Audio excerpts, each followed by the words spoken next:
Brisco and Bradshaw. I would be Bradshaw, and that would be the WWE Hall of Famer, Oklahoma's favorite son, Mr. Gerald Brisco. And what an incredible guest we have. He used to be my nephew, my proud nephew, Big Clem. He was the first WWE SmackDown Tag Team Champion and the first to hold the WWE SmackDown and Raw Tag Team Championship. Four-time overall champion and one of the best guys in the business, Mr. Heath Slater. Mr. Heath Slater, welcome to the show. My goodness, that was a hell of an introduction, and thank you for having me. Well, I'm so excited. My nephew's here. Damn right. It's been a little while. You know, I remember calling you, texting you, emailing you. Didn't hear nothing until the other day, but shit. He'll contact you when he needs money. Heath, I'm so honored to have you on our show here, man. You and my son Wes were best buddies for so long, and still are. You guys still communicate with each other. He talks about you.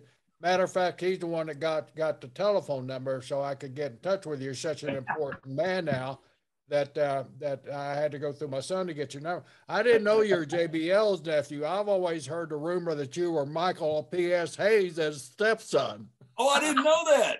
Yeah. Oh, shit. We already jumping right in here, aren't we? We jump right in on this. So you can moonwalk. That's the reason I've had a job up there for nearly 16 years, you know. My stepfather and my uncle helped me out a lot, you know. Talk about nepotism, man. You're the definition of it, right?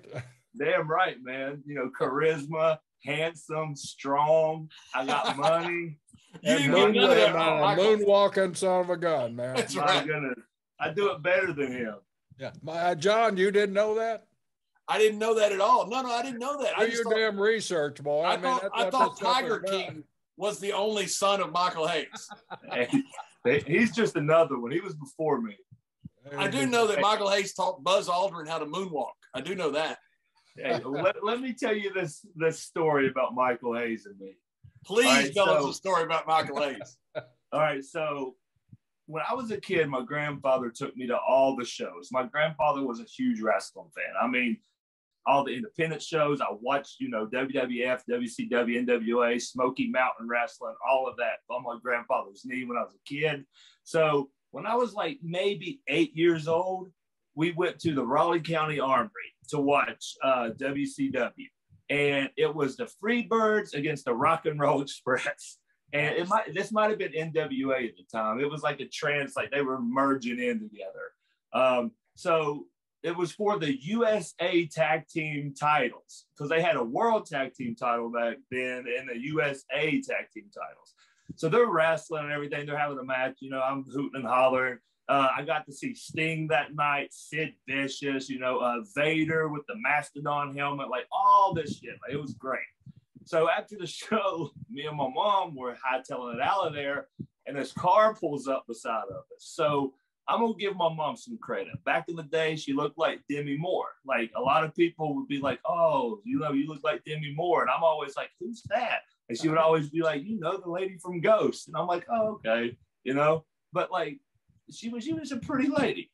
So I just remember Michael Hayes and Jimmy Jam Garvin pulling up in this car and Hayes being like, hey, pretty lady, man, how you doing, baby? You know, just, you know, yelling at her, hooting and hollering. I'm just like, oh, wow. You know, babe, mom, it's the Freebirds. So Michael's literally like, yeah, over here at the Marriott, we'll be at the bar. You know, we'll get some food and some drinks if you want. You know, meet me over there. So me, being an 8-year-old kid, yeah, mommy, let's go. let's go party with the Freebirds, mom. You know, I want to learn to moonwalk. You know, all that crap. My mom's looking at me like, Heath, stop, no, you know. And I'm just like, come on, mom. And Michael's like, yeah, listen to your boy. Come on, mom. I remember this. And I'm just like, now I'm just like, you son of a, you know. That's awesome.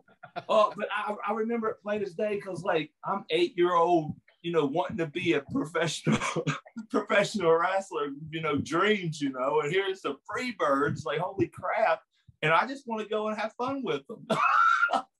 Not knowing, you know, everything else. But yeah, my mom, like, no, hey, this and that. And she was like, no, thank you, this and that. And I remember they just drove off. And I got so mad. I'm like, Mom, you know who else we could, like, I was so angry, but she's just, you know, giggling probably, being like, oh my God, you don't understand. But So I tell Dr. Tom that story, and we're at FCW developmental at the time. So Michael Hayes, him, the writers, they come down, they check everybody out, who's this, who's that. Next thing you know, damn, Dr. Tom tells Michael Hayes the story. And then Michael Hayes, of course, makes up a story, so it was a snowball from there to where it's like, Michael Hayes is my damn stepdad now. So but your stepdad got you a job. Pretty much. And then my uncle over here helped me keep it for extra long, That's right. Jerry, we had the show, the JBL and Cole show, and later became the JBL and Renee show because they thought it was too silly for Michael Cole to do. And so they had Renee take over. But we had so many great characters. We developed the Bad News Barrett character. Yes. We had Cody Rhodes doing all kinds of stuff on it. And Heath was my favorite character, was Big Clem Layfield. He was my nephew, Clem Layfield. In fact, I liked it so much, I went to Vince and I told him, I said, listen, I'll come out of retirement and wrestle a tag match with Heath as my nephew. And, Vince thought about it. He goes, that's interesting. He goes, that's really interesting. But then he thought, physically, he didn't think I could do it. So he backed out of it. But I loved Big Clem Layfield. Brother, that would have been so good because it got speed because the show, people enjoyed it. Like it was comical, but it was funny, but they like twined a lot of stuff into wrestling and real reality, So it was some good stuff, it was funny. But I remember you telling me you pitched that idea and you were like, I don't know how far it's going to go, but I just want you to know I threw it out there. And I'm just like, hell yeah. And I totally remembered. I was like, just let them whoop my ass. And then somehow I move out the way, hot tag to you, and you just clothesline the shit out of everybody. I think that's all we need. And it'll be perfect. And I told Vince, he goes, well, how are we going to get out of it? I said, well, it's simple. I said, at the end of it, I said, we'll say that, Clem is not really my nephew. He's mistaken, but I wish, but I would have been honored if he would have been. And that would have let the storyline go on and kind of moved you on with whatever. And Vince really thought about it. He said that's an interesting idea. He watched the YouTube show and he liked it. And I think at the very final moment he said he didn't know if my health would allow me to get in the ring and do much. Well, what he was doing, he was thinking about it. Then a few years later, he stole your idea and made Hornswoggle his little illegitimate stuff. That's right. Well, then that kind of spawned that one probably. I mean, because that's what Vince does. You know that, John. Oh my goodness, yeah. He takes things that you say and he'll catalog it in the back of his mind. Then 2 years later, you'll see that. And you'll say, man, that looks familiar or sound familiar. Then you think, well, that son of a gun stole my idea. Hey, we had Bad News Barrett who got over like crazy because of that show. Brother, he went to the main roster, got an action figure, got like, a push. He got a daggone, what was that thing, that forklift looking thing? Or it was awesome. I mean, my goodness. And the good part about it was the Cole show. The good part about it was because the writers didn't understand it because they didn't watch our show. So so Vince pulled me aside and he goes, this Bad News character. He goes, how does this work? And he goes, and so I explained to him what we did on the show, and he loved it. And that's when he got Bad News on the main roster and started doing stuff with the forklift and all that. That was a total jump start for Wade again, because he wasn't really doing much. And then the whole Bad News Barrett, man, like it like caught on. And then once it got on real television, it caught on even more, and it was like a whole new reveal for it. I mean, just like the time the whole I forget what year it was, but the draft was happening. Yeah. And your ass went in there and told Vince, at the end, how about one guy don't get drafted, And then Vince is like, well, what are you thinking? And then, JBL here is like, yeah, man, let Slater not get drafted, and he'll run with it and this and that. Vince loved it. So we were sitting there in the production room and we're going over the draft, and I'm thinking about parallels to the NFL draft. And it's a big deal in the NFL draft who gets drafted last. Yeah, that's real relevant. Yeah, I said so. We're wasting a really valuable thing by not drafting somebody last and making a big deal out of it. So I went to talk to Vince. And I said, hey, Vince, I said, in the NFL draft, it's a real big deal when somebody gets drafted last. And Vince looks at me and his eyes just lit up, and he goes, "Are you thinking Heath Slater?" And I said, yes, it's exactly who I'm thinking. And right away, Jerry, just like you said, with Vince taking a curl, he goes, how about he doesn't get drafted? And we turn the lights out on him. And he's a free agent. And he goes between shows. I go, that's awesome. So that's how the whole idea came about. I don't know if someone was ribbing me or not, but they literally told me afterwards, they're like, cause a big scene and we're going off on, like, because it went from going off on me on air to going straight to their WWE.com thing, like the internet stuff. And it has me blowing a gasket and me walking out and me like, where's Stephanie and Shane? They missed somebody, you know, like that. But then they told me they just was going to put me on the internet as, oh, they drafted him to SmackDown. And I was like, well, why would you do that? Like, we got some fans here. That was never the idea. I got it directly from Vince. That was never the idea. The idea was to not draft you, and then you be just exactly what you did. And you become the free agent going from show to show saying you're the most valuable free agent in the world, which was awesome. It was so great. And like when that started happening and everything, it was one of those things to where I was on the live events doing promos about a free agent. I was on Raw doing the promos about free agent. I was jumping to SmackDown the following night. I was literally everywhere. Like it was a legit pop the can, sit back and drink, and let's have a damn good time. You know, because I was on everything, everywhere, trying to get a job, working everyone underneath the sun to where it was just like, my goodness, like Heath is something. Like, look at him going, you know. And then that led straight to the tag titles, you know. So yeah, it was. Vince loved it. I loved it. I thought it was great. You're so freaking entertaining and creative. It was just perfect for you because you know the thought was, you know, if you're not getting drafted in the top 5, it really doesn't matter. It don't. So why not do something special with it? Don't get drafted, become a free agent, and you became the biggest star out of the draft. Brother, I honestly try to think back of who all got drafted. I don't even remember because like the free agent thing stands out more than anything. Yeah, it was great. And it was so much fun. And it was one of those things to where like I got sympathy, like legit sympathy of people being like, holy crap, like this kid's actually pretty good. And they didn't even want him. Like, come on, go get him, Heath. You know, like they were fighting for me. And it was a good moment. That was so good. I don't remember the time. I don't remember exactly because I haven't seen it in a while. But when you're sitting there and all of a sudden the draft's over and you look around and you're the only one in the room and the light turns off, it was the greatest thing. I remember having my shades on, like, because I always wear my shades. Like, I'm just that guy. And then next thing you know, I had my feet up on a chair. And I'm looking around like, damn, there's no one left. And then the light just cut the hell off. And you just see me like pick a chair up and throw it. And I get up like all mad as hell. And then that's when it goes off. And then it went from there to me exploding in the hallway with the whole WWE.com stuff and everything. But yeah, it was a lot of fun. Heath, that's a memorable moment there. But take us back. You know, you remind us when we were talking about your illegitimate father there back in the day. You grew up around West Virginia. So you're Tiger King's brother. Yeah. So I didn't even think of brother. Stepbrother. John accuses me of being in cahoots with the Tiger King because that's my neck of the woods where I grew up, and then now where I live now, right down the road is the Big Cat Foundation where Carol lives. So, what do you know?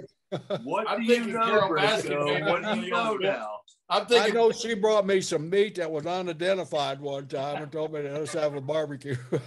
I'm thinking Carol Baskin may have been one of Bill Watts' old Rizettes. Oh, it might have been, maybe. Well, that's a result of that Joe Wigotic, and you've answered your question right there, Bill Watts. Let's blame it on Bill. That's right, blame it on Bill Watts. He won't come on our show either. So. We'll go with Bill. You're out in West Virginia in the hills of West by God, Virginia. Yep. And you're seeing all these different TVs come into that area there.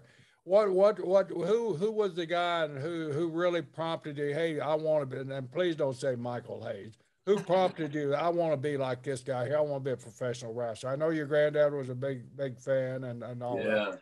So I kind of walk us remember. through that stage there. Were you a high school athlete? Did that kind of help out or what? Well, yeah, like you know, in school, you know, I played basketball, baseball, football. I boxed a little bit, this and that. But the whole thing with wrestling, like I remember being that kid to where I was 13 years old, but I was playing all the sports, but I was still with my buddies on the weekend, backyard wrestling on a trampoline with like fireworks that we bought from the flea market. We're recording this stuff. We would light pyro. We would run out, do our little entrance. I remember us. What music did you use? I literally have the DVDs still with like the footage of what I did when I was like, 13 to 16 years old and 17. So it's funny to look back on. But I remember us going to like the trash dump and getting old mattresses that people would stack up, and we would take them and put them underneath the trampoline so it wouldn't bounce as much. So we would put posts up with we would do the garden hose, and wrap it around the post for ropes. So I mean, we went all out. It was fun. So all of that and everything, led up to wanting to be a wrestler, but as a kid growing up watching it, I was a huge Sting fan. Like Sting was the guy that like grabbed my attention. The face. He's just bigger than life when you're a kid.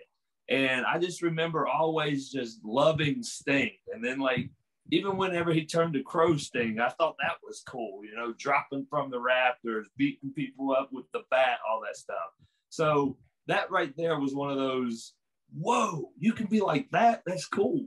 But back then I kind of thought it was still real because I was a kid. So all of that, I just thought like Sting like really caught my eye. But I remember being in high school and watching WrestleMania with the whole table, ladders, and chairs match with Edge and Christian, Dudley's, and the Hardys.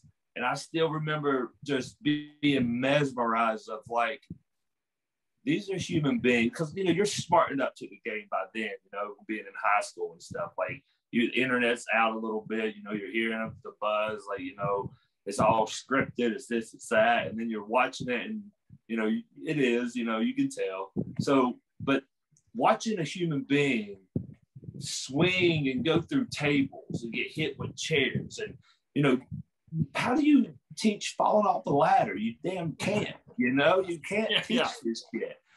There's got to be something wrong with you up here a little bit, like there's something wrong. So, I mean, I know there's something wrong with me up here too. I'm in this business. So I'm all messed up. Okay. But it's like that. I remember watching that match doing like, holy crap. Like I would love to do that because I was doing that in my backyard through tables and like stuff, but there's these plastic tables where it didn't break and it just hurt you, so it's like, it was just, what are we doing, but it was like, I want to do this, but I want to do it there. But then it was, you want to go there, but I mean, it's like hitting the lottery. It really is. Like it's few and far between if you really make it. But I was so lucky to like get the chance to go up there and be there for literally nearly 16 years of my life. I was 23 years old when I got signed.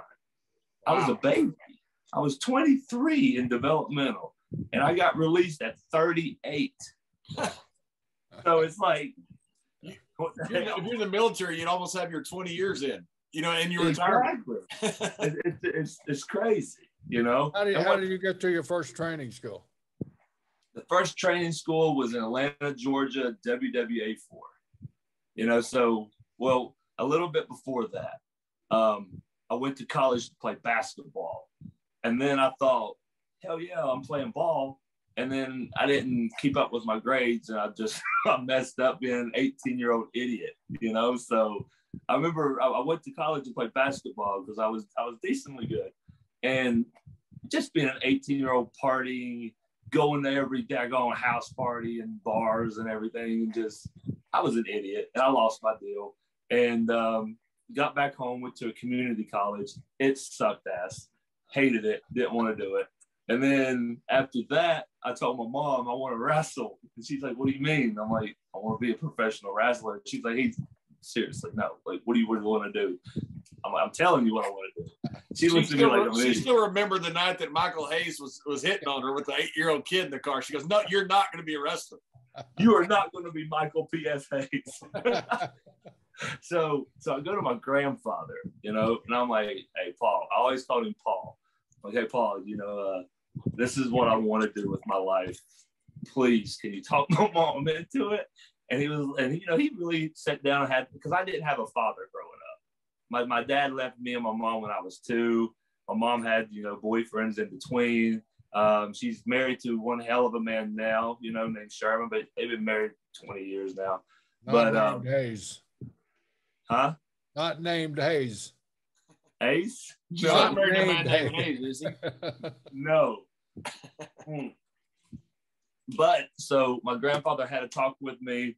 They said, you know, he talked my mom into let me wrestle. So then that's when I ended up in Georgia, because 2 of my friends that I backyard wrestled with went to WWA 4 to get trained by Mr. Curtis Hughes. Curtis, wow. Yes. The bodyguard, you know. So I see Curtis Hughes. I'm going to cut you off. I see Curtis Hughes at some conventions in there. He's got the urn. He goes, you know, this is the original urn. I said, so the urn you auctioned off last week is the original urn is right. You got it back this week, man. I love that. That original urn is in the WWE vault somewhere. yeah.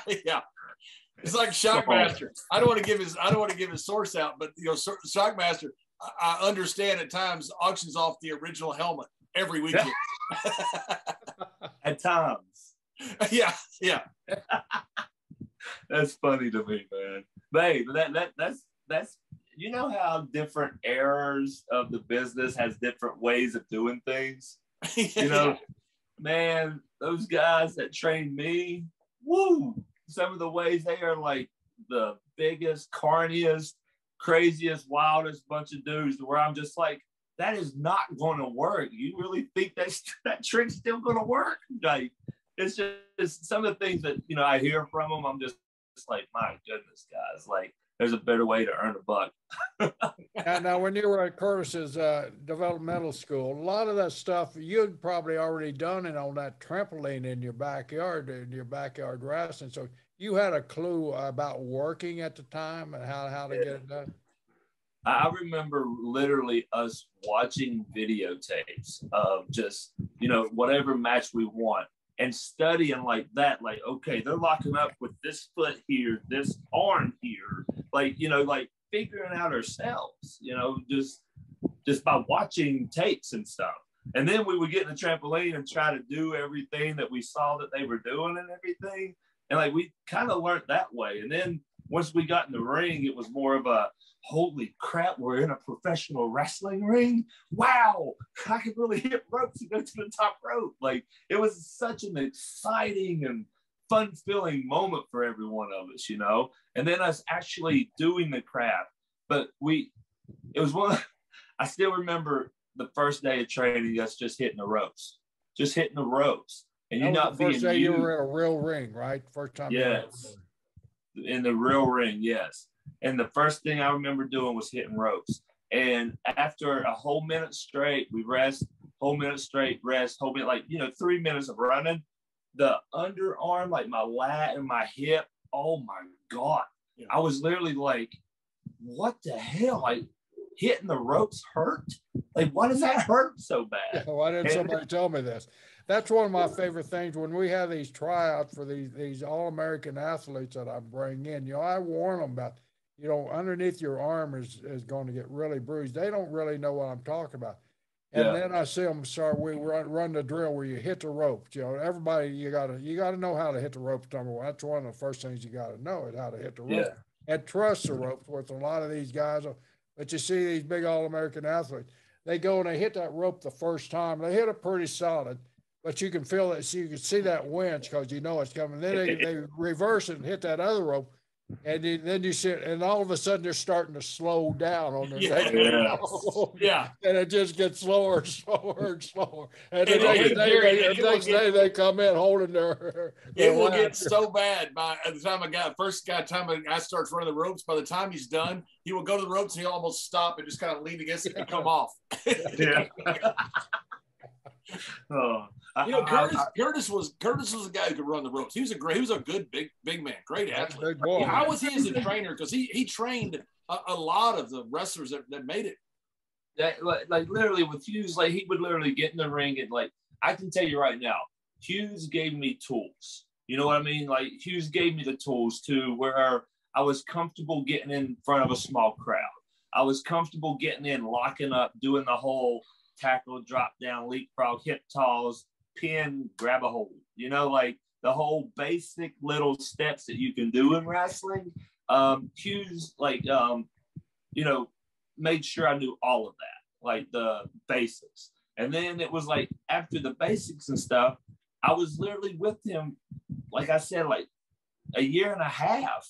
And then I started venturing out and going to all these other promotions, you know. And then by 6 months later, I was signed with Deep South in WWE. Like it was like I didn't get to do that whole indie thing where a lot of people did do. You know, like going to like, you know, the ROHs and the Impacts and going over to Japan and going to AAA in Mexico and, you know, getting your craft and everything. I didn't do none of that. I was literally Curtis Hughes, developmental, and the one guy that really took me and opened me up and made me who I was. Like I give so much credit to Dr. Tom Pritchard because that man literally loved me as a wrestler, as a friend, as a human. Like he, when I was going through some of the hardest times that I went through in my life, he was like there for me. Like he was my trainer, but he was like, hey, let's go out to lunch. Like I could tell some stuff's on your mind type deal. Like he was there for me. I remember being dog crap drunk over on Howard Street outside of McDenton's and me texting Dr. Tom nonsense, you know, and him being like, what the hell is wrong with this kid? And I'm like, McDenton's, blah, blah, blah. He comes and picks me up and takes me home. You know what cool. I mean? Like, it was just, yeah. He was like just a guardian angel for me, you know. We've got a shirt Jerry and I do that we put out. We don't know if we can put it out or not yet. It's I'd take a bullet for Tom. I'd put one in Bruce. Right. Because Tom's the better Pritchard. And the only reason I say that is because Jerry and I are Bruce's only friends, so we're hoping Bruce hears this. Yeah. How did you get? Put it out there, and I'll retweet it for you. That's right. How did you get from Curtis's developmental to WWE? Who made that call to you, and who you know who recommended it, or how you made that transformation? Yeah, it was literally seriously like this is what I feel like happened. I moved down to Georgia at pretty much the perfect time because they were literally thinking about opening up a second developmental because OVW was down in Louisville. And they were like, man, it's getting crowded, blah, blah, blah. We want to open up another one. So Atlanta, Georgia was the pick. I was in Atlanta, Georgia. I remember going to some of the Deep South events, watching the guys wrestle, watching them, and me literally thinking like, I could do this, you know, like I could be in here with these guys. And what's funny is that I know all of them that was there, so I could talk junk about them. So it's a good thing, you know, because there was like Mike the Miz was there. And he didn't know nothing but how to cut a promo. And then Ryback was there, and he just was like the biggest machine-looking dude ever, not doing anything. You know, and then you had Connor from Ascension. His name was Ryan O'Reilly. He was like the champ, the guy that was doing everything, like the man there at the time. So, like, a lot of these guys were there that, like, anyway, they helped me when I got there. So that was, like, a cool part. But I literally was with Curtis Hughes, training wrestling with him. Deep South opened up. So, you know, we would go watch it. We would see it. So there was this guy. His name was Crew Jones. His real name's Eli Jones. He was hot stuff in Georgia back then, man. Like at every big indie scene, he was always in like the Georgia 50 or whatever top guys in Georgia and all this stuff. Like Crew Jones was the man. And for some reason, man, he liked me. And he was like, hey, I want to travel with you. I'm a heel. People like you. You're a good baby face. Let's travel. Next thing you know, he got called up to Deep South to get looked at and everything. So they gave him a couple runs, and then Bill DeMott was the trainer there. So Bill DeMott asked Crew, like, hey, you got someone on the indies that, you know, you like working and everything that you can bring in and he can put you over. Crew's like, I got the guy. And it was me, because me and Crew's been doing this same little match everywhere, and it was great. So I was nervous as hell. So Crew comes to me and is like, hey, man, me and you, Deep South, this and that, blah, blah, blah. Johnny Ace is going to be there, this guy. And like at the time, I'm like, Johnny Ace, who's that? You know, like, what's this? What's like, I was confused. And I was like, I don't know if I'm ready, man. Like, I can't do this. He was like, I already told him you will, and it's going to look horrible on you if you don't do this.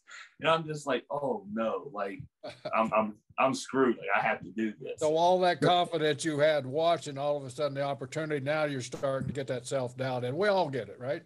Hey, Absolutely. 100%. Like, you know, I'm thinking, man, I'm better than these guys. And then it's like the opportunity is like, all right, how good are you, kid? I'm just like, I don't know if I want to do it. You know? So what the good thing about it is that me and Crew, we went up there and had the match. But the funny thing of the story is that all these little indie promotions that I worked for, the fans were there. So when I came out, I got a huge pop to where they're like, yeah, because I would always come out and be like, what time is it? Because I went by Heath Miller, and the crowd would be like, Miller time, you know? So I would do that. And I remember when I came out and they popped and they chanted Miller time, I was like, holy crap, you know, this is awesome. So now whenever Ryan Connor from Ascension, he still remembers this. He says, yeah, I remember you coming up there and you getting like the biggest pop of the night. He was like, I remember that shit. And I just was like, thought it was funny. He was like, I remember then when we watched your match with Crew, because me and Crew had a hell of a match. It was great. Loved it. And when I got to the back, Bill DeMott came up to me with Johnny Ace, and they were like, kid, how long you been working? You know? And I'm like 2 years, 2.5 years at the most. They're like, oh, okay. They're like, well, we like your style and everything. You want to keep coming up for TVs? And I'm like, well, yes, please. Yeah, that'd be great. So I was just the local job boy, you know, going in there and putting all their talent over, you know, for like months. And then Johnny Ace came back and was like, man, kid, like, you know, you're still here, man. I've been hearing good things about you. Just grow your hair out for me. Because I had a buzz cut. Like, it was bald pretty much. He's like, grow your hair out for me. I'll be back in 6 months. And I'm like, dang, okay. So, you know, time's coming, you know, and everything. And then my hair's like at that awkward middle length. That's the worst. That's the worst. Crap. You know, when your hair is like this or shorter, it's okay. And when it's like this, it's okay. It's the in-between that you look horrible. Horrible. And that's the time we wanted to show up, you know? Yeah. And I looked like a Dragon Ball Z character. I would take gel and just try to spike it, but I would have this humongous fireball looking spike to where it didn't look good, but it didn't look, let's just say it didn't look good. It just didn't look good. But he liked the fact that I was growing my hair out. And he was like, so I see that you take direction. I see that you listen. I hear good things about you. He was like, we're having a tryout in 2 weeks. I want to put you on it. And I'm like, holy crap. Like, I'm getting my deal type deal. Did the tryout. Crew was on the same deal as me. But the sad thing about it is that Crew 2 weeks before had an indie show and he blew his knee out, man. And he never got like the second chance, you know, to come back and try it and all that stuff. But Crew was the guy that got me into the eyes of WWE. And then when it was their chance to do the tryout, he blew his knee out and I pretty much got signed. Who was So the after trainer the down trial, there? did you kind of figure that you had the opportunity? Did they tell you immediately after, or did you have to wait a couple of weeks and be nervous? I had to wait a couple of weeks. That's a long two-time waiting, isn't it? Oh, it was horrible. Like, it was one of those things to where, I mean, it might have been longer than that. It might have been like a month, to where I literally was like, well, I ain't getting signed. I suck, So it was like, yeah, it was a little while. But next thing you know, I think I got a call from Dan Carano.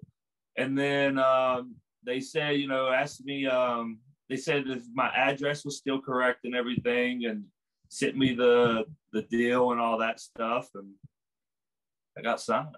Was you reporting to Georgia, or was Florida opening up? It was Georgia at the time. And then, like, literally, when I got signed and I got there, not even a year later, not even a year, like, they shut down shop. And when you went there, I remember making a couple of appearances there. You guys had a truckload of talent in that little. Oh, yeah. Deep South. I remember you coming down evaluating us. Yeah, you guys had a truckload of talent, man. You had so much talent down there. It was really hard to separate the guys because they done such a good job. And you had the pleasure of working with one of my heroes, Jody Hamilton, during that. Oh, yeah. Jody was a genius when it came to this business, wasn't he? You got a good Jody story? Oh boy, do I! Hey, and this I want to say anyone will guarantee you say it's true, because like Jody would always want to critique tapes, like after every TV or whatnot, he wants to watch every match, talk about every match. And I mean, when I say about everything, like one match would take 35 minutes to an hour, to where you're like, geez, please, come on, let's keep going, But Jody had this, the wheelie chairs, wherever, you sit back, you can just move your feet and wheel around everywhere. And he would always wheel around and all this stuff. But Jody would always wear short shorts, but they'd be baggy as hell. And I don't know if Jody just didn't like wearing underwear, if it was uncomfortable for him or what. I don't know. But just imagine this, locker room full of boys. And he would bring you in like, hey, here's this match. Come in here. All right, you other guys talk over shit over there, or watch whatever, So, we're all in here, and it was like an 8-man tag or something. And we're all in the daggone room. Jody's sitting there on the thing with the chair, and he spins around, and he's like doing that old man, like elbow arm like that, But his ball sack is hanging out of his shorts, And we're all like looking at him, and then I like look down. I'm just like, oh shit, that's his nuts, And I'm just, without saying a word, you just look around on other people's faces, and they're like, yeah, we see that shit too. Don't say nothing, But the funny thing about it is that he would swing back around and watch, and you don't see nothing. But then he'll swing back around and like talk about something, and you just see it just like, just like wobble. And we're like, oh, we're like trying to take this serious, but you just got a little, you got a little ball sack. When there's a nut sack hanging in front of your face, how do you take it serious, right? Yeah. So, did anybody ever smarten him up? No. Jody probably knew was just using him. Hey, either he was ripping the hell out of us because he knew that we could take it, or he had no idea that cool breeze was just going right up around his balls or something. I don't know. Yeah, he went back and told Nick. He goes, "Yeah, I'm sitting there with my balls hanging out." Oh, Where'd you go? Lost you. Hold on. John, put your legs together. Put your knees together, John. So I don't. Yeah, that's right. If Jody was actually ribbing you guys, it's the greatest rib of all time. Hey, honestly, he might have been, man, because like, who knows? He totally might have been. Jody was one of those few guys, that you meet, you're like, oh, that's cool that I got to meet Jody. And Jody. Oh, yeah. I mean, he was, just knowing the knowledge that he was teaching us back, when he was working, to where it was like, so simple. And him telling me that he was working hour-long matches, with this guy or that guy. They didn't have to do nothing. And they worked the hold for 10 minutes and all this stuff. And I'm literally like thinking like nowadays, what if you would try that? Would it work? And I don't know if it would nowadays, just because of what all has been going on with wrestling and everything. But what I thought was cool about learning from Jody, from Hughes, from Tom, from Norman, from Billy Kidman, like Steve Kearns, Dusty Rhodes, all these guys up, is that I got knowledge from the 1950s all the way up to nowadays, to where I can like have all this little stuff that I can pick and choose from, to where I can make my craft different, better, just like an encyclopedia of knowledge type deal. And I'm just glad that I still have the number to some of these guys. That if I forget shit, I can just be like, hey man, you got any ideas for me? And the good thing about it is hopefully Dr. Tom and Norman and Kidman, all those guys will still help me out, but I don't know. But like, don't mention Billy Kidman. He's the one that pushed Mr. Briscoe out in WWE. Oh Jesus! Oh yeah, we hate him. Kidman tells me he loves you. I love him for it too, though. The best move that ever happened to me. Because I'm allowed now to be on this show with you, Heath. You can do whatever you want now, baby. Yeah, exactly. Yeah, Billy and I have a joke. I always call him the greatest overachiever ever, and he calls me that because he married Tori Wilson, and I married a Wall Street analyst. So he right. Hey, honestly, it's true though, right? Well, but you're still with yours, and he's not. Yeah, that's right. That's right. Very true. You know what's funny, Jerry? Almost every week, I go by Gorilla. I go, well, you're still here. Mr. Briscoe's at home. And Billy would just reach the stopwatch. He goes, you can tell him to come back anytime he wants. Anytime. Billy's great. I love Billy. I do too. And Norman, you worked with Norman Smiley also? Oh, yes, man. Norman is probably one of the most kindest, gentlest souls I've ever been around. He was really over in Mexico. Yes. Really over. Yes. A great character and a great run down there. Oh, yeah. And he developed that character when he was working indies here in Florida, and the indies here in Florida at that time were really small, but you always heard about him through some guy that you knew that was in the business. Hey, what's going on? And Norman's name would always be at the top of the list. He was so good, and his background, what a great story Norman has to go along with it. But like Keith was saying, there is no finer gentleman in this business than Norman Smiley. The guy has time for you 24/7, right, Heath? He'll 100% help you out anytime that you want to be helping on anything too. The guy's just one of those guys that has it right here inside of him, and he'll never lose that. Yeah, you were about to say, like, I have no bad words to ever say about Norman, man. Like, he's always been so good to me, and like, I'm that guy that you can be great to me, you can be wonderful to me, like that's awesome. But if I see you be shitty to other people, I'm just like, you're a shitty person, Like, don't do that. I've never in my life saw Norman ever be or talk bad about anyone. Like, he's always been like that guy that's always has something good to say, positive to say, like he's motivating, like he's kind, like it's just, yeah, Norman, if you're hearing this, we love you, man. Yeah. When you came down here to Florida, man, that not only was you loaded up in deep south here, but more when you came to Florida, the crew that they had here with the instruction, they added Dusty to the blend, and Dusty came in with his knowledge. He helped improve the communication skills so much and the promo skills of the guys so much. Dusty was another one of those guys. He would take a guy like you, Heath, because I know Dusty's preferences. He'd take a guy like you because you're full of personality. You're really a good person inside. And Dusty would sit down with you on those promos. He'd break everything down where you could understand it. And man, when you left under his tree, you were a hell of a lot better professional than you were when you arrived.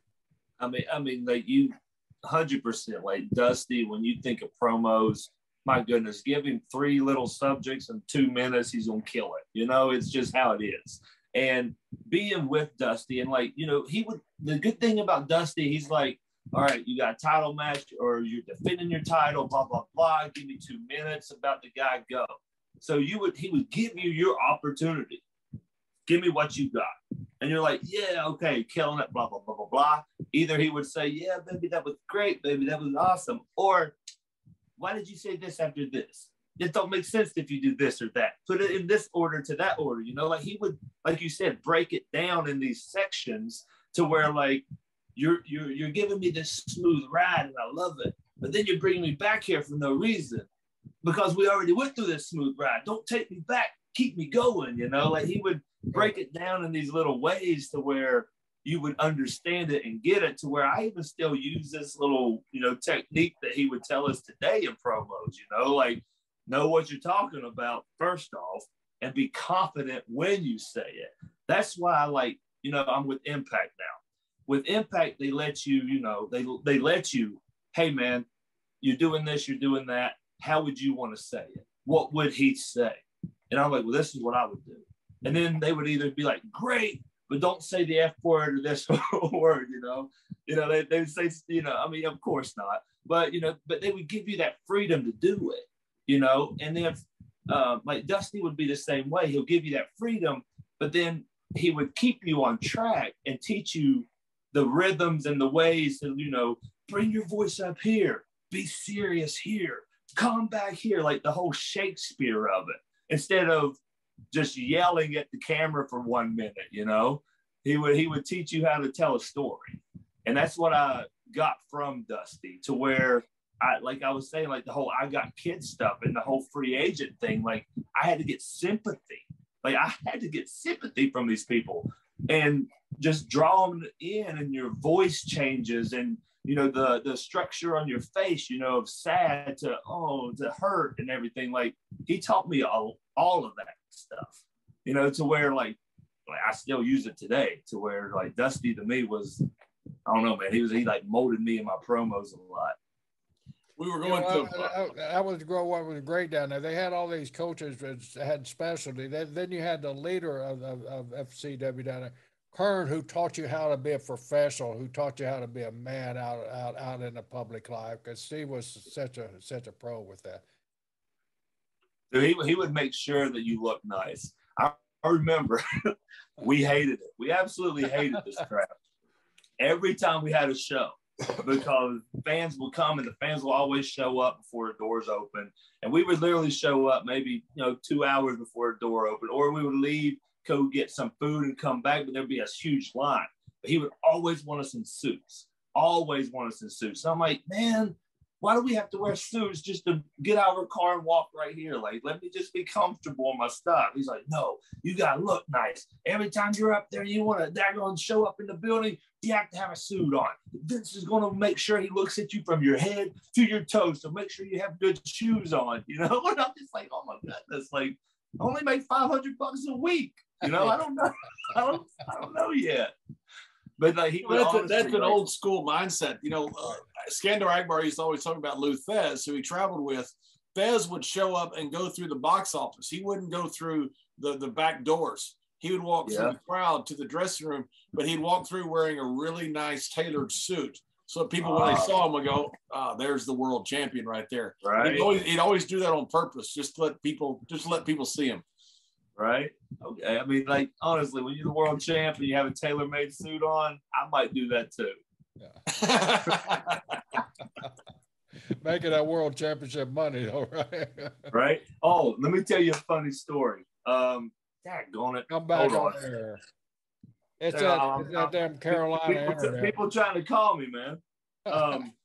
So this is a very funny story. So back, I don't know, years ago, Larry the Axe, as soon as Curtis Axel, you know, Joe Hennig, when he won the Intercontinental Championship for the first time. I think he only won it once. But anyway, he got it. You know, he won the IC title. Great moment for him. He's like a brother to me, man. I still talk to him today, almost every other day. He literally told me that his granddad, you know, Larry, calls him up. He's like, Joe, you know, you're Intercontinental champion now. You know, you have to start looking nice. You know, you better show up at the buildings nice, you know, and this is what I need you to do. I need you to go to Sears and get the best track suit they got. I go to Sears. Oh, man. And I'm like, whoa. I was like, he was back in the day when the track suits were in, you know, showing up, looking good and everything. You look like you're coming out of a 1970 Pacino movie. Exactly. Oh, man. I remember I looked at Joe. I'm like, a tracksuit? And he was like, yes. And then we both started giggling, you know. We still talk about it today, you know. We're like, dude, you better get that tracksuit, you know.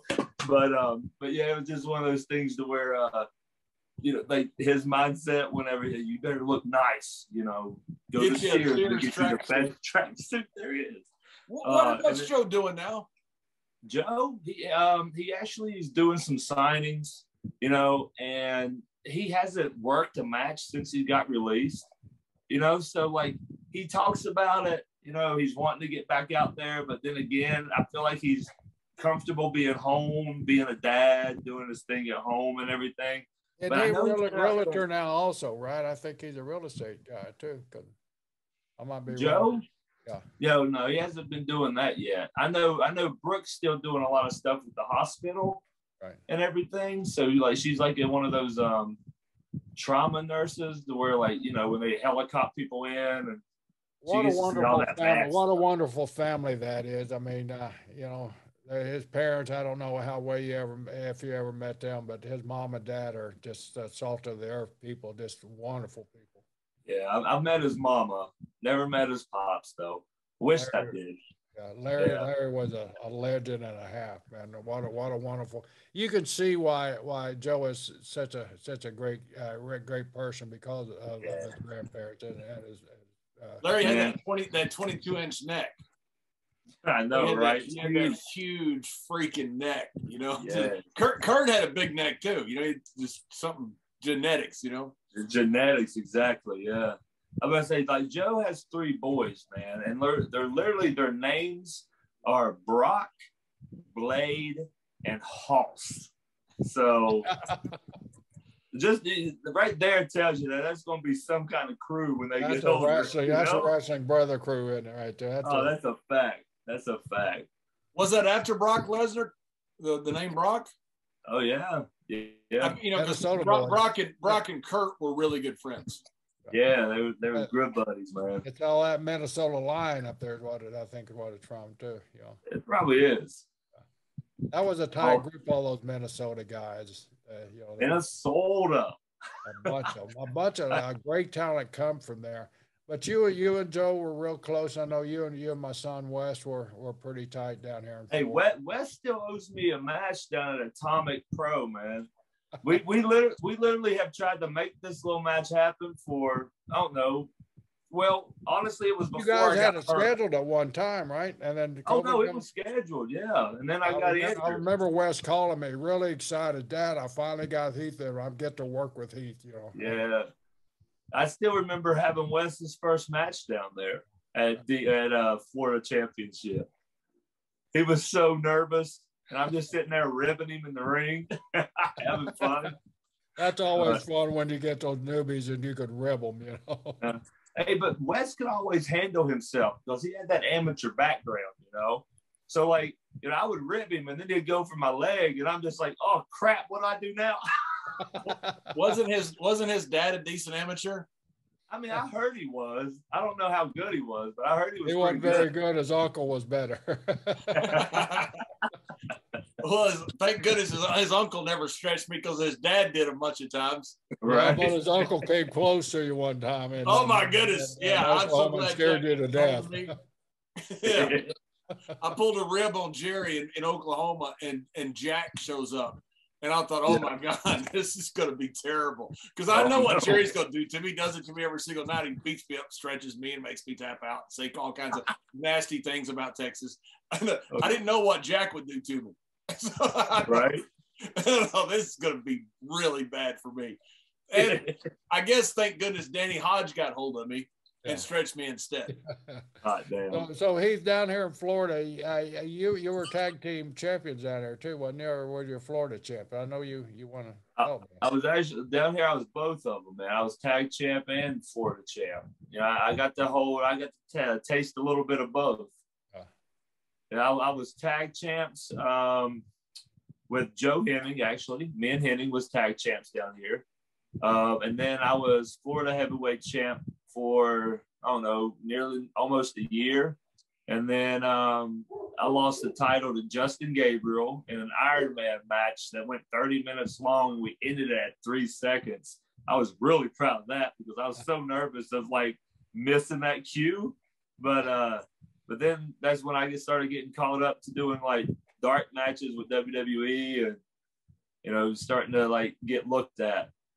That must have been a thrill when you got that call, the first call that you got. Hey, come up and let's say a dark match. Hey, honestly, you remember the whole what we talked about in my indie to developmental, the whole I can do this, and then I'm like, oh crap, I'm getting that opportunity. Yeah. In front of these guys here, I mean, you know, here's the who's who of wrestling. You get that opportunity to go out. And you know all eyeballs are on you too. Every one of them, man. I still remember. Who was it? Who was that your match against for time you went? My very first time up there, I went up there and I wrestled Jamie Noble. Wow. Jamie Noble. West Virginia boys. Exactly, you know. You guys could communicate. You're the only one that could understand what Jamie was saying. So. Yeah, you didn't have to talk in Carney. All you had to do is talk in West Virginian. Exactly. You know, I know that language very well, so I understood it completely. Hey, get this. My very first match up there with Noble, you know that whole thing when you're sitting in the corner, like on the ground, and they do that front flip on you? And from the other corner, they run at you and do that front flip while you're sitting in the corner. So I'm sitting down in the corner. Jamie's in the other corner. I don't realize that my head ain't lower than the middle buckle. And, you know, so he runs in to give me the gimmick. And when they do it, you know, pretty much it's ass to the middle buckle. My head wasn't below the middle buckle, so it was just tailbone to my head. Boom. I don't remember nothing after that. And this is my first match going up on the road, concussed, man, just out of it. I remember Peaches is back there like, dang, man, you know, that looked kind of rough. Are you okay? I'm just like, yeah, I'm fine. You know, all that stuff, you know, keep going, doing your thing. And then I remember I was on the loop. It was like Saturday, Sunday, and then Monday Night Raw was Monday. And then, of course, it was. And then they told me that I had a dark match for that, and I'm working Jimmy Yang Wang. Yeah, Jimmy Yang Wang. So I remember they were like, hey, we need you to cut a promo, talk crap about the town, blah, blah, blah, blah. I guess they didn't know I was country. So man, I'm walking out, and I had like long red hair at the time. I looked like, you know, a redheaded Fabio, ripped, handsome, strutting down the aisle. A redheaded Fabio. Yeah. So I'm cutting this promo, man, and I'm just, you know, using my twang. Like, and this is before I literally been around the world a few times, and my twang of West Virginia's gone away a little bit. But this is, I mean, straight on country. Blah, blah, blah, blah, blah. I don't even remember what I said. We had the match with Jimmy Wang Yang. We got to the back. Vince McMahon and Stephanie was there. And I walked up and I was like, how was it? And Vince was like, good selling. You know, you look good on camera and everything. And Stephanie said, we was not thinking that your voice was going to sound that way. And I'm just like, okay. They're just like, we had no idea you were that country, like to my face. And I'm like, I'm sorry. You know, I grew up in West Virginia. I lived in Georgia, you know, like trying to like tell them why I'm country, you know? And I just remember they just looked at me like I was a daggone peacock walking down the street in Chicago. You know? They're like, holy crap. Like, you'd figure after being around Jamie for a little bit, they could understand a little bit out West Virginia. I guess my look and my voice did not match at all. You know, Fabio with West Virginia. Fabio, a redheaded Fabio. Redheaded West Virginia Fabio. That's a shirt, man. Yeah, that's a T-shirt. So at that time, you probably thought, well, hell, there goes my career because I'm too country. No, I literally, like, I didn't know what to think. I was just like, thank you for the opportunity. You know, how can I get rid of this accent overnight, right? Yeah, they actually, after a couple more times, and then NXT started. And once NXT started, they picked, like, you know, the best 8 guys that was in developmental. Guys, y'all going to be on this show that we don't know what we're doing with yet. You know, so it was one of those things to where I guess it got brushed underneath the rug a little bit to where, like, my hair was here, and then I cut it up to here. I was wearing tights, but now I'm wearing trunks. And I honestly think they just forgot who I was. Like, I don't think they even was like, oh, okay, you're this guy and that guy.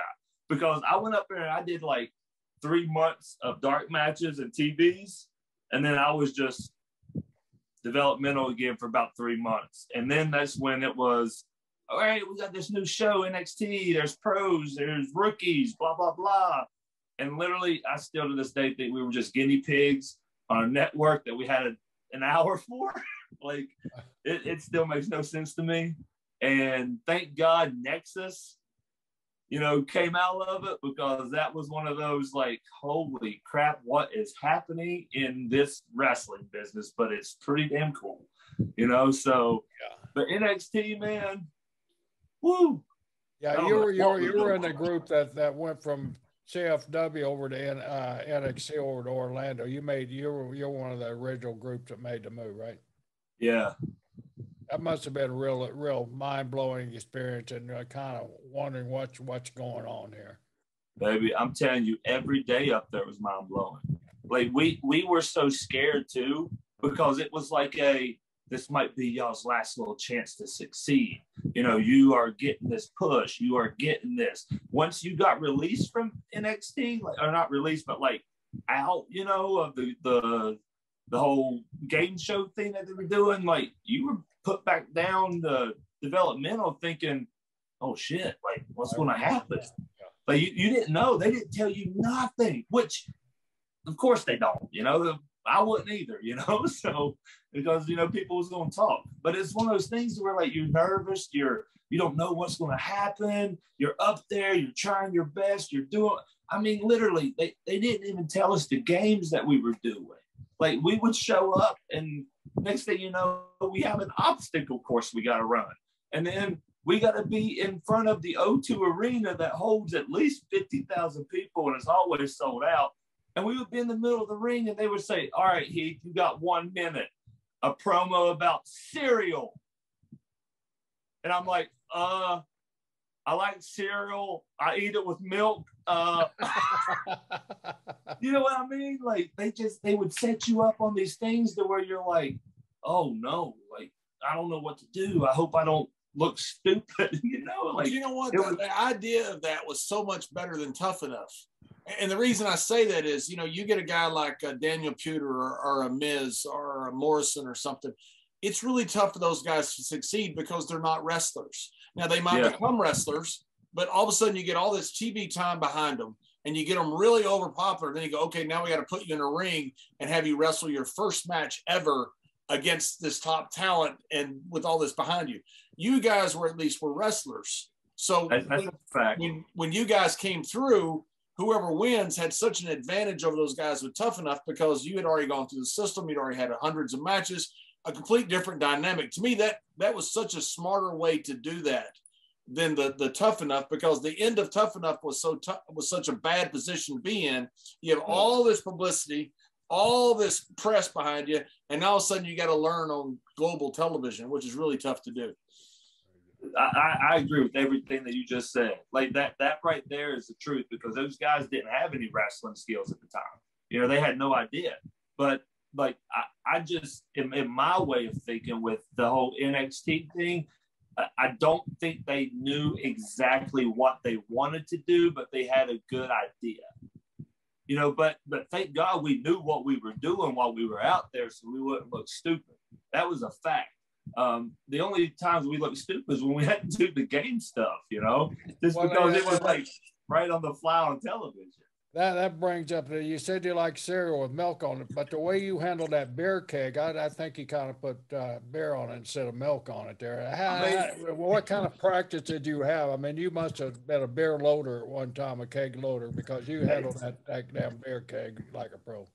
Hey, just remember, I'm a country boy from West Virginia.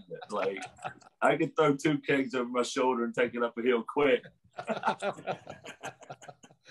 I bet you could. You did it that night, man. And all those big, huge guys, you put them to shame with that beer keg. Hey, you know what's funny about that story is that I won the whole keg challenge contest, and before the keg challenge, chair, I can't even talk. Do you hear me? I hear you.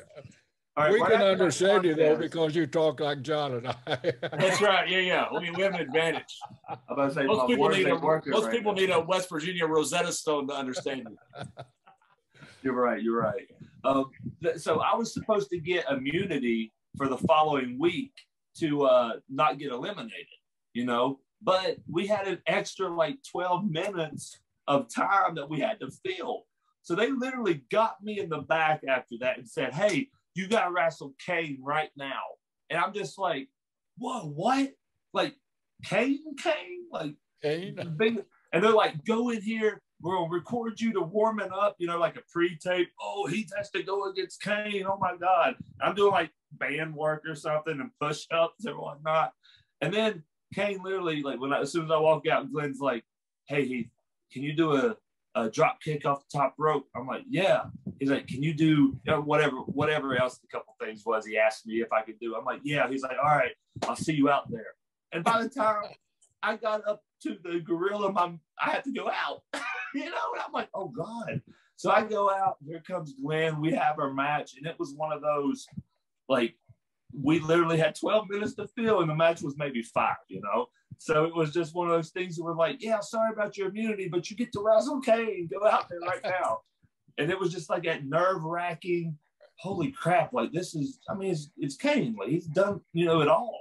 And here I am, this little rookie kid that just won a damn keg challenge, and I'm going against Kane. Your muscles had to be kind of blowed up too after trying to manhandle that keg around the ring there.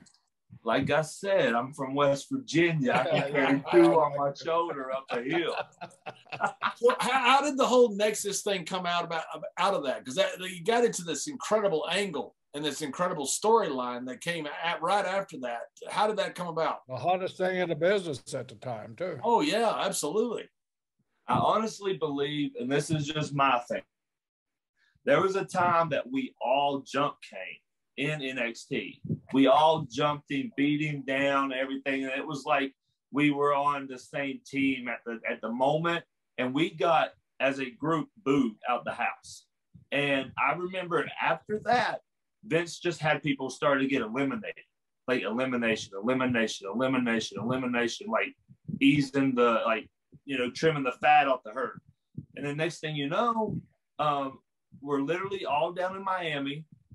And we show up at Miami, and it's a Raw, and the main event's Cena against, I think, CM Punk, and we get there, and we get in, like, Michael Hayes and Johnny Ace is like, hey, guys, like, come to Vince's office. Your stepdad.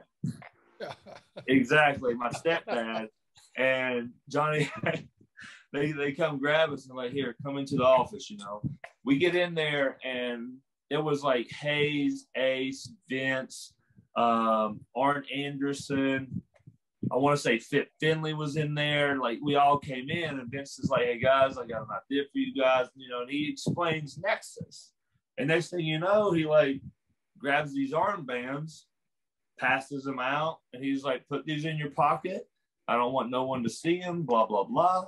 You know, and then he's like, all I want you to do tonight is go down there and beat the crap out of everything.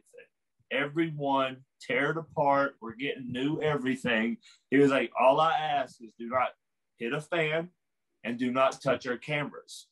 So we're like, okay, all right, you know, and he was like, listen, I want y'all to make sure this is like a bomb went off. Like, I want it to be crazy. So we're just like, dang, okay. Because like Wade won NXT.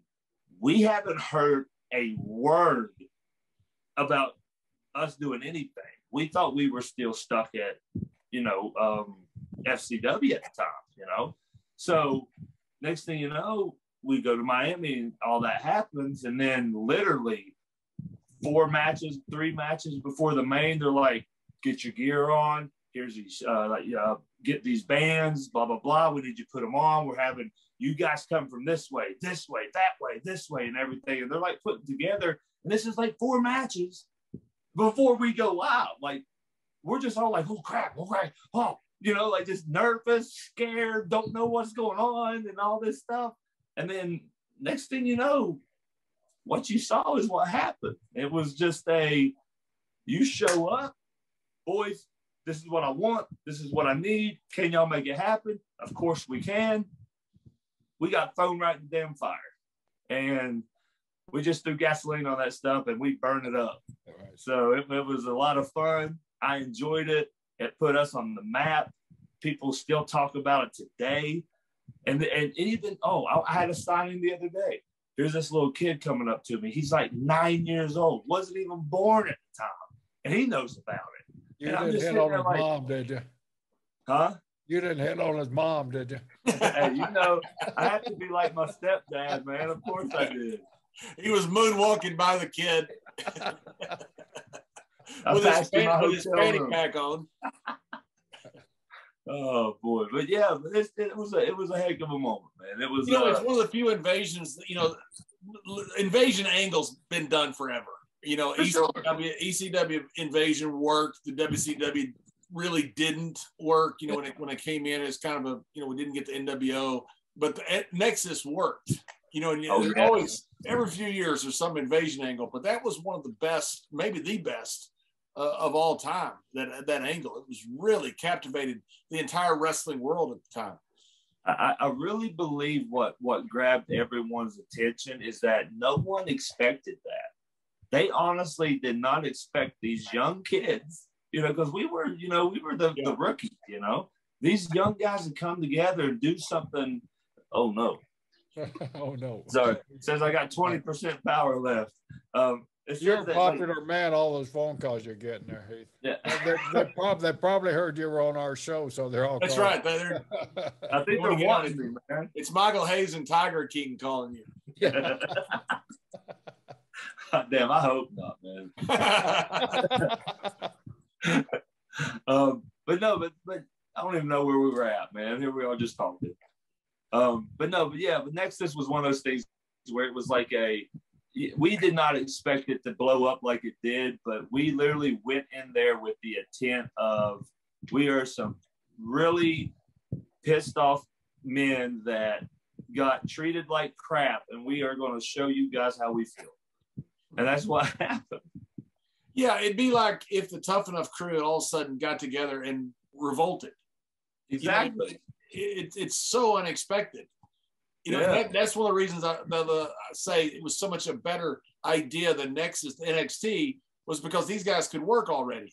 So you didn't have you could do an angle like that where you couldn't with Tough Enough because then you would have to train them and have to get them up, and you guys were already there. You're ready to come to the big time, and it's just a matter of getting the right thing for you. That's a fact. You're right. And the guys that they'd selected to be a part of that, I mean, all you guys had your individual talents and individual looks. There were none of you that were carbon copies of each other. You know, I think that kind of set each one of you as an individual in that group too. Yeah, I remember that's what we try to keep preaching too. Way we cut those promos about, you know, we're all in this for one. Nexus is one. You know, either Nexus or against us. Period. Blah blah blah. But yeah, it was pretty much that's what the route that we were wanting to do. Heath, how was it? I don't want to just jump around everywhere, but how was it when you got to end up working with all the legends? You know, I was just reading through the list of all the legends you got to work with. You know, with Piper and Wendy Richter and Cyndi Lauper. I mean, that's you got to be kidding me. That's free. I got to work with Roddy a lot, and every time I'm sitting out there thinking I'm with Roddy Piper. You know, it was that. It was, I remember one time we were in somewhere north of San Francisco, and I think Undertaker couldn't make the show or something. So they brought in Roddy as the special referee, and it was me versus Cena. And at one point, Roddy has been doing something as a referee for about 10 minutes. The match hasn't started yet. And I look over at Cena. I said, nobody even knows we're here. And Cena says, ain't it great? I said, right. Unbelievable. Roddy as the referee stole the show. I mean, it was just, how was it working with those guys? I mean, honestly, like it was one of those childhood dreams come true. I mean, that's 100% fact that I tell everyone, just because I remember being that kid at the guardrail watching these guys, you know, every one of them, every one that I worked, I watched live as a kid, to where when I still remember showing up at, you know, Raw, looking on the card and being like, you know, Heath Slater versus Vader. And I'm like, and I tilt my head, you know, like, huh. So I go in there, I'm like, Carano. Be glad that wasn't 1991. Right, right, for sure. Hey, what's funny about Vader would come out smoking. Oh, right, very true, very true. What's funny about him is that, like, well, first I was just confused. Like, are y'all having someone dress up and just kick my ass? Like, what's going on, you know?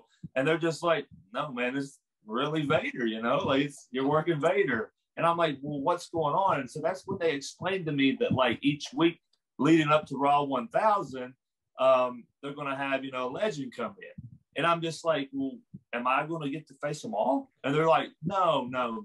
We're going to have, you know, whoever else face this guy, face that guy. And I'm like, no, you're not. Like, this is my spot here. I'm like, I want to be Mr. Anti-Legends. Screw the old guys. This is the young guys' turn. I'm, you know, the hell with them. And they're just like, well, why would you want to do that? Because you got to put them all over. I'm like, instead of Randy being the legend killer, I'll be the legend builder. Let me do this. Like, please, you know, like, let me have this. Like, and I literally, like, I remember telling Carano and Ace. Ace was there, and Ace was like, really? I'm like, yeah. He was like, go to Vince, see what Vince would like. I go straight there, and I tell him exactly what I told them. And Vince was like, you're willing to do that? I'm like, hell yeah, I'm willing to do that. Please, just give me a 2-minute promo, put something over, have them come whoop my ass. I'm good. You know, like, let's do this. And so he went with it. He's like, okay, hell yeah. So it was like, holy crap, who am I going to face? Like, who's coming in? But they never would tell me. So each week was a surprise for me too. So that was a good thing about it. So I just remember being in their IRS, you know, Rotundo. He was our agent. I remember being there with Vader. And, you know, he was so kind, very nice gentleman, like, very nice to me. I don't know about 91 Vader, but I know that Vader 91 was very nice to you too. He would have just beat the hell out of him.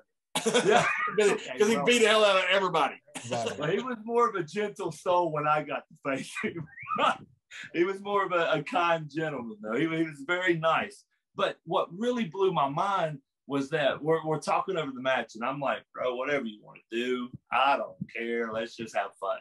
But then at the end, Rotundo's like, so the finish, you want to just, you know, just do your Vader bomb, or maybe you want to do your power bomb? And Vader literally looked at Rotundo and was like, I think I can do the moonsault.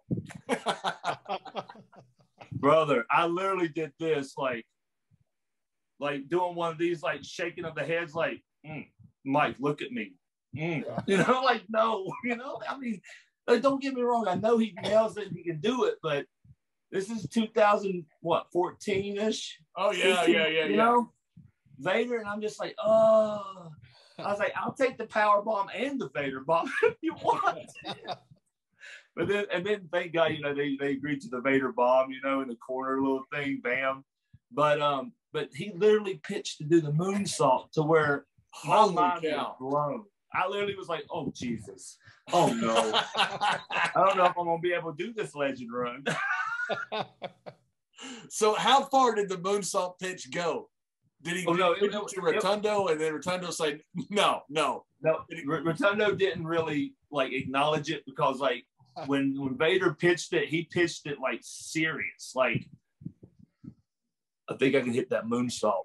Yeah, I can say that. And just looking right at you, like, I'm confident, and be confident in me. And I'm like behind him to the side, like, no, please. please no, and thank God Rotundo was like, yeah, I don't think we need all of that. I think, just a little Vader bomb will be perfect. You get up, celebrate towards hard cam. I'm like, thank you, Mike. Thank you. But no, he pitched it and he was all serious. Like, I can nail this tonight. I got this. And I'm just like, please, Mike, please. Don't do the Vader bomb. I talked him one time into believing that he had the idea. We traveled together. We're down in Florida, and he had to put Taker over at the Royal Rumble. And he's sitting there, and he'd get all lovey-dovey, and he goes, I got to put over the dead man. I said, you think? And so we're driving down the road. He goes, I got an idea. He goes, you think I can do a moonsault and dead man catch me and tombstone me? And Vader's 440 at the time. And I said, absolutely. I said, just call it. I said, don't even tell him. I said, he'll love you forever. Be the greatest spot in the history of Royal Rumble. Just do it. Just go up there and say, catch me, tombstone me, and do it. And so, but Vader couldn't stand the fact that keep it secret. So the next day, he's sitting in the locker room with Taker, and I could see him over there telling him, he's all animated. He's telling him, he goes, I'm the moonsault. You catch me and spike me. It's going to be great. Taker never looks at him. He's looking straight ahead, looks up, and he pats him on the leg and walks out of the dressing room. And Vader looked around and he goes, what does that mean? I go, he loved it. Taker pulled me aside later. Taker pulled me aside later and goes, have you been traveling with Leon? Yeah, Leon wanted Taker to catch him midair and tombstone him. Both of them would have gone through the ring. Oh, 100%. Like, I'm just trying to envision it. Like, it has to be like a moonsault back. Like, Taker has to move backward to try to catch it, like. Right. Oh. It does sound good, though. It sounds great. It sounds beautifully if it was Rey Mysterio doing it. And if you look at Vader's moonsault, he's a great athlete. And for him to even do it is phenomenal. But he wasn't like he did a real high moonsault. He just kind of jumped backward and flipped and landed on it. So there wasn't really a chance to catch him. Just him being able to do it was phenomenal for a guy that size. Oh, he was amazing. He was a great That's a fact. When he was in his prime, that guy was so good, man. He was so good, and he had such good matches with so many people. Yeah, one of the best big going into the Hall of Fame finally too. That's so deserved. Yeah, but yeah, it was a privilege working him. I mean, hell, man, it was a privilege working all of them. I mean, it was literally like the list was like. It was like Vader, Sid Vicious. I had his first match after he broke his leg. Like what the hell? Rikishi, Animal, that Cindy Lauper busted the record over my head. And then she felt bad because the sugar glass cut me. So she signed the record for me and gave it to me. Wow, that's awesome. Piper, sweetheart. We all know him like that. Like he literally gave me probably about 5 hugs and kisses that night and would just thank me. And I'm just like, brother, this is the biggest pleasure for me. You don't understand. Like, thank you for letting me do this with y'all, I mean, it was just down the line was great. And then to top it all, Raw 1000, I'm out there and I have to work Lita. But then she wants to bring some damn backup with her. These guys called APA or something. They like to drink beer, smoke cigars, play poker, and kick ass. So I'm like, hell no. I don't need this ass whipping. So I leave. I get the hell out. But then again, every damn legend that I faced wanted to come out and try to force me back to the ring. So I got back in the ring. I got my ass kicked. I got a moonsault. Next thing you know, I got a clothesline from damn hell. All right. Tell me, Heath, how stiff was that clothesline from hell? Brother, I couldn't taste food for about 2 weeks. Hey, honestly, they go, you think you can give a clothesline to Heath? I said, well, yeah, he's the right person. I said, but I'm just trying to think, don't fall through the ropes. Don't have surgery. Don't do anything. How can I do this without getting hurt? Right. Hey, honestly, You know, whenever you put it in the right spot, you can hit someone as hard as you can, and it feels good. And you took it so well. You did the whole thing where you stood up on your head and did the thing and come back down. It was right. It was awesome. It was great. That was the icing on the cake right there. I don't know if you remember, right before I walked out, I told you better lay that shit in. Yeah. You got a lot of big grapefruits there to tell Layfield to lay something. Hey, I knew for a fact I didn't have to tell him that. He was going to do it anyway. You just wanted to make him feel good, right? Shaniqua told me the same thing one time. Shaniqua. Well, she meant it. She meant it. She meant it. I was scared not to. I've been scared not to, too. So Shaniqua, I give her a clothesline from hell, and she gets a little augmentation, and she comes back with the augmentation. Remember, this is right after the Attitude Era. So that was like, yeah, okay, I'm now going to be clotheslining women all over America. Exactly. Hot damn. But she did. She told me, you better lay that shit in. And I'm sitting there, she just scared me. Dude, I would have done the same thing. I'm like, you said it. I didn't. I was afraid not to. Yeah, I'm scared not to. Like Luna, whatever she says, I'll just do. Exactly. I'm with you on that. So the three-man band, you guys then had this. I love the three-man band. I did too. I thought it was so entertaining. I thought it was awesome. Did it? I got a couple of questions. I mean, Justin Gabriel, whatever happened to the Darewolf? I mean, I thought you guys were a good team, and I thought he was a fantastic talent. He's still doing stuff, but man, what a good-looking young guy. We used to talk to him all the time about his dad, the Pink Panther. Yeah. I'm gonna say he's in actually South Africa right now. He is literally back in Cape Town visiting with family, and he's thinking about opening up his dad's promotion again and having guys fly down there to do some shows. So, yeah. So he's literally doing that right now, and he's living in LA when he's back in the States.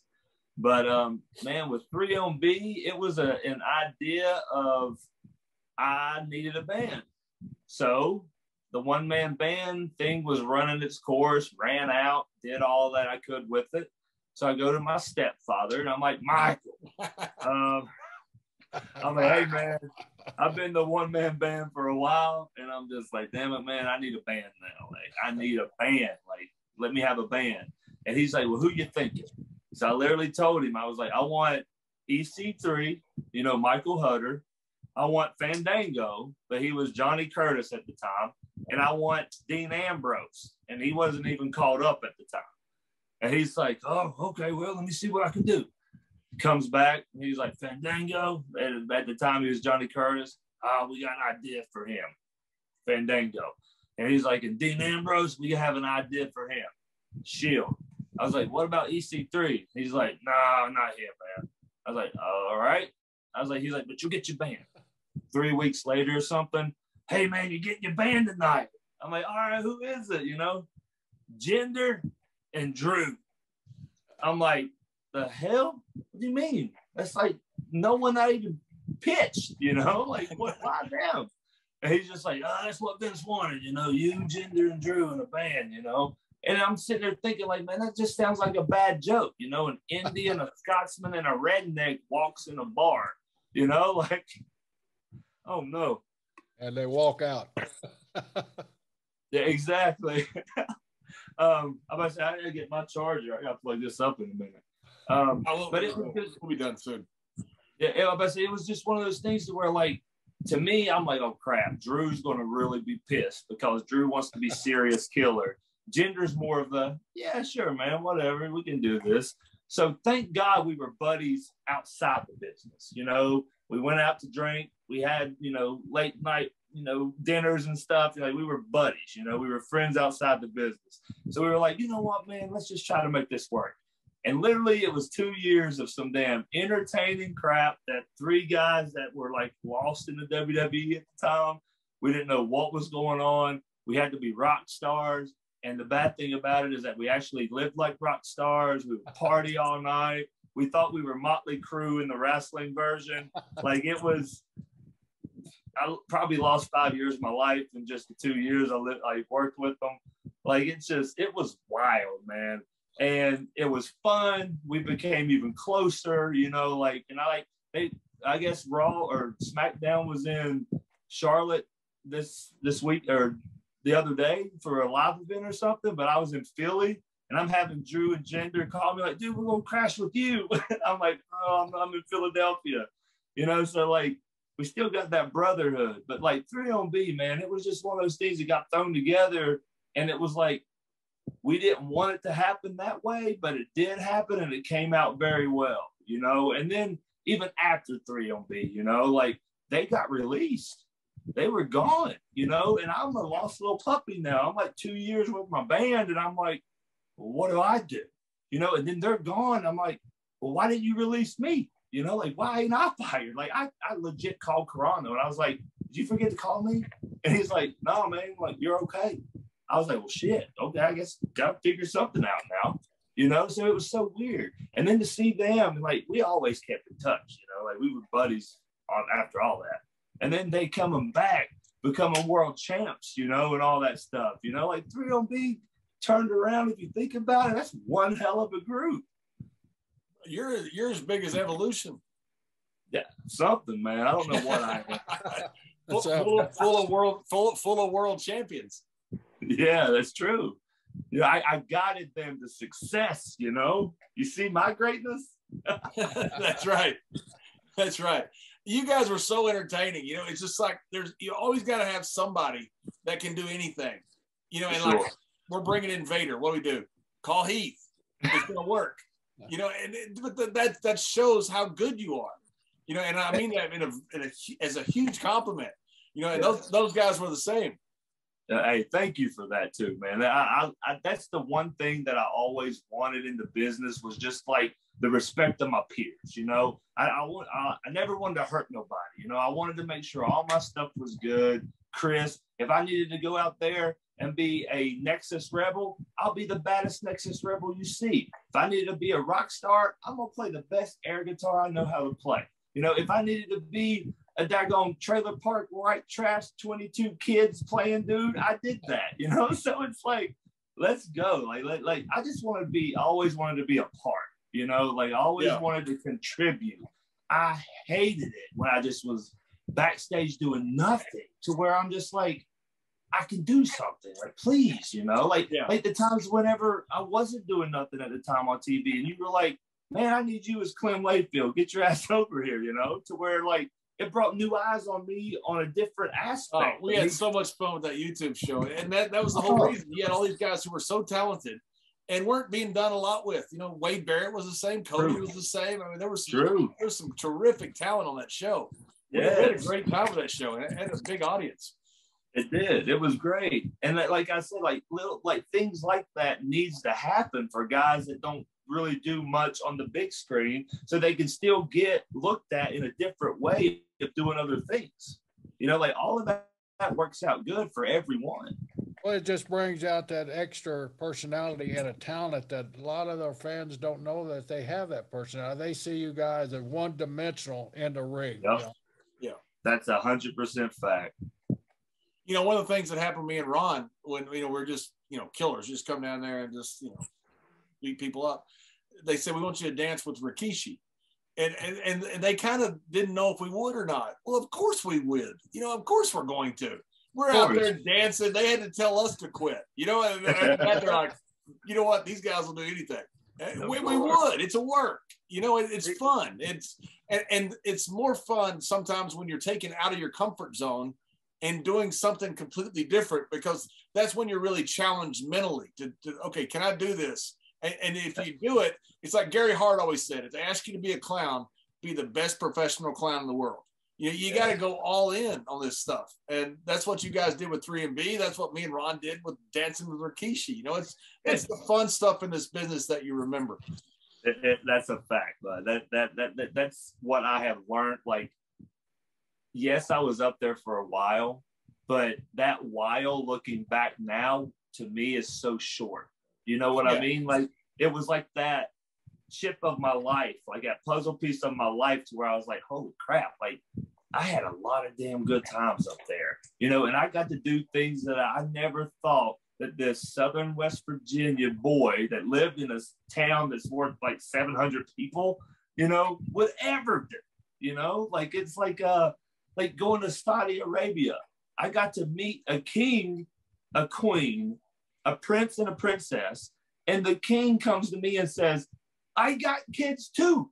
I'm laughing, you know, and I'm just like, yeah, man, heck yeah, you know, we're just like chatting it up.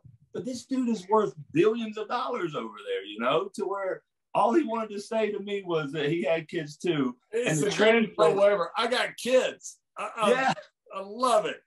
Oh, but you know, sometimes that stuff, you know, stuff that just happens is the stuff that gets over. That's a fact. Rarely ever can you say, okay, we're going to develop this catchphrase and we're going to get this catchphrase over.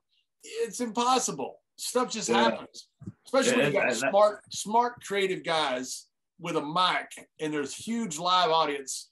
Things happen that sometimes that are just magical, and that's what that was with I Got Kids. Yeah, brother. I literally, you know, when you go against Brock or Paul Heyman, or you know those big promo spots where they say you got 15 minutes, like they hand you like a like a mini story. That's right. Yeah. And I'm reading all this, and I'm here with Paul Heyman and Brock, and I'm just like, oh shit, you better not mess up, man. You better not mess up. So I'm reading through this, and it's like Paul, me, Paul, me, Paul, me, Paul. And I'm just like, I can't remember all this shit. I'm screwed, you know? So like, I'm out there spitting with Paul as much as I can remember, and man, that brain fart hit. And I'm just like, oh no, it'll come back, whatever, it'll come back. It never came back. And Paul was done with his line, and I'm just like, well, you're on live television. You better pull your pistols out and start shooting, bro. So that's when the whole thing with the whole, I got kids. I need this job. I know I'm going to get my ass whipped, but damn it, I have to do this. Like, I just whipped, man. And then Paul's looking at me like, the hell's this kid doing, you know? And thank God Paul knew everything, and he got me back on track, you know? So it was like that, but that little brain part, man, was one of those things that made the whole I Got Kids, the whole everything that happened after that was that one line where Vince literally did this. Huh? And then the King's repeating your line. That's got to be a thrill. Right? And as you go back to West Virginia and tell your friends and neighbors, they don't believe a word you're saying. Yeah. Yeah, you go back and tell that didn't happen. That couldn't have happened, you know. Yeah, a king just repeated my line. Dude, get out of here. It's just crazy, man. Like just the stories and the stuff that like that king I still got over here. He gave us like this, like a Quran, a tea set that's like gold plated and everything with like ruby on it. Like all this stuff over here. Like this is my little memorabilia chase right here. All right. Like a lot of stuff that I've done over the years and everything. That's awesome. But yeah. It's just one of those things where like I've never had a king, like a legit king, put me over. So I'm like, shit, thanks, man. Well, the king never put anybody over. He owned Memphis. Hey, that's true too. I'm not talking about that king. Oh, sorry. Yeah. Different king. King. Hey, tell us what you're doing now. Right now, at this moment, man, I've done a lot today. If you want to hear about today, no, at this moment, man, like literally, I'm working for Impact Wrestling. I had 2 years with them, but my contract extended a year because I got hurt, had surgery. I was out for a year, rehab, therapy, all that good stuff. Now they put Humpty Dumpty back together. I'm ready to go out there and have some fun. Working for Impact. I'm doing as many indies and signings that I can because I literally never, ever, ever had the chance to do these type of things. And I'm excited to do them because it's like new for me. Like you know, just anything with wrestling that I haven't done because it's just, like I said, I want to do it. I want to get accustomed to it. I want to get used to it. I want to sit at a table and sell gimmicks, you know, like I want to do all that stuff. I'm being a dad. I am assistant coaching in flag football with my daughter, my youngest daughter. She is like you ever watched the movie Little Giants, she's the icebox. Yeah. She is a little badass. You know, I ain't gonna lie. Like, she's a little stud, man, and I enjoy every minute of it. And my oldest daughter's playing soccer. I don't really know much about soccer, so she likes it. So I'm cheering her on, you know. But I'm 100% can honestly say that I'm enjoying life. Just because I've missed a lot during my days, and I am not knocking wrestling or WWE or nothing when I say that, because they gave me a wonderful damn life, a wonderful life. And like, I tip my hat to Vince. Thank you for the 15, 16 years I was with you. But like, I missed a lot of things, like birthdays, Halloweens, Christmases. Like, I missed a lot of stuff in my days, to where now I'm not missing nothing, and my heart feels full. You know what I mean? Like, I'm happy. That's awesome. Like, I'm happy. Well, Heath, that's awesome, man. We're so proud to have you on this show. And, you know, this hadn't seemed like an interview to John and I. It just seems like we get to see you for the first time in several years, and we're just sitting in the backstage or sitting in the car, going down the road and sharing these stories, man. That's what we want to bring to our fans out there. And you certainly brought it today. We appreciate your time, man. You've always been one of my favorites. I think it's because you're a West Virginia hillbilly. And you sound like I sound. You know, you go up north, and we all worked up there. You get those. Where are you from? You don't sound like the rest of us. Well, damn it, I'm glad I don't sound like you. You don't sound like me either. You know? Right? But you know, we could communicate and understand what each other's saying. I can see the passion, and I can see you're really happy in your life now, man, and we wish you the best, and you continue with this attitude. It's great. You always had this attitude, man. You know, what can I do to make myself better? What can I do to make the business better? And you're one of those guys, man, that when I met, just your smile and your personality, wow, this kid has got it, man. And congratulations to you. Thank you so much. My goodness, you're about to make me cry. I'm just proud of my nephew. Damn right. You better be, man. You dang right I am. I love you. You helped me out so much up there, and don't even realize it. I love you and your character so much. I just kept, every time I had a chance, I'd pitch something for you. They almost get tired of me, like, dude, come on, we understand. You're pitching. Hey, I just love the fact that whenever you would commentate my matches, you'd be like, "There's my boy Slater." Yeah, that's right. That's right. Every time. Yeah, I love it. So, hey, thanks for joining us. We really appreciate it. We know we took a lot of your time, but it's so good to see you. So thank you, man. Thank you so much. And this was well needed, man. Thank you for the conversation. So glad to see you both and everything, you know. And I hope everyone loves this interview.